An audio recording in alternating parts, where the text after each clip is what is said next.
खतरनाक हुआ यूक्रेन रूस युद्ध। नॉर्थ कोरिया ने पुतिन को भेजी 10,000 से ज्यादा मिसाइलें, अब क्या करेंगे जेलेंस्की। हाल के समय में नॉर्थ कोरिया और रूस के रिश्ते अच्छे हुए हैं। रूसी राष्ट्रपति और कोरियाई तानाशाह एक दूसरे के देश की यात्रा भी कर चुके हैं। रूस और यूक्रेन के बीच तनाव खत्म नहीं हो रहा है।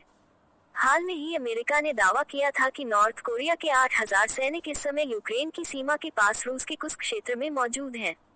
ये सैनिक यूक्रेन के साथ लड़ाई में रूस की मदद करने की तैयारी कर रहे हैं।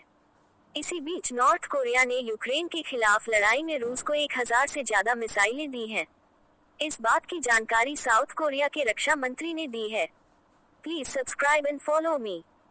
साउथ कोरिया के रक्षा मंत्री किम योंग ह्यून ने गुरुवार को कहा कि नॉर्थ कोरिया ने यूक्रेन में लड़ने के लिए सैनिकों के अलावा रूस को 1,000 से अधिक मिसाइलें भेजी हैं। अमेरिका के विदेश मंत्री एंटनी ब्लिंकन ने हाल में ही अपने बयान में कहा था कि इस समय रूस में नॉर्थ कोरिया के 10,000 सैनिक मौजूद हैं। उनमें से लगभग 8,000 से ज्यादा सैनिकों को रूस के कुछ क्षेत्र में तैनात किया गया है।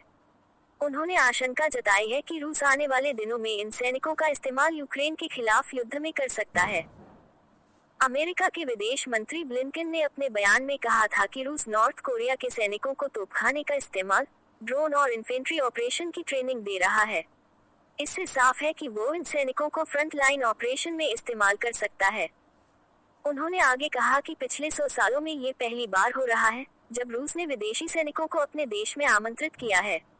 संयुक्त राष्ट्र में अमेरिका के उप राजदूत रॉबर्ट वुड ने नॉर्थ कोरिया को चेतावनी दी है। उन्होंने कहा, क्या Democratic People's Republic of Korea, North Korea के सैनिकों को रूस के समर्थन में यूक्रेन में प्रवेश करना चाहिए? मैं उनको बता देना चाहता हूं कि उनकी लाशें ही वापस उनके देश जाएंगी। इसलिए मैं किम को सलाह दूंगा कि वे इस तरह के लापरवाह और खतरनाक चीजों में शामिल होने से पहले 2 बार सोच लें।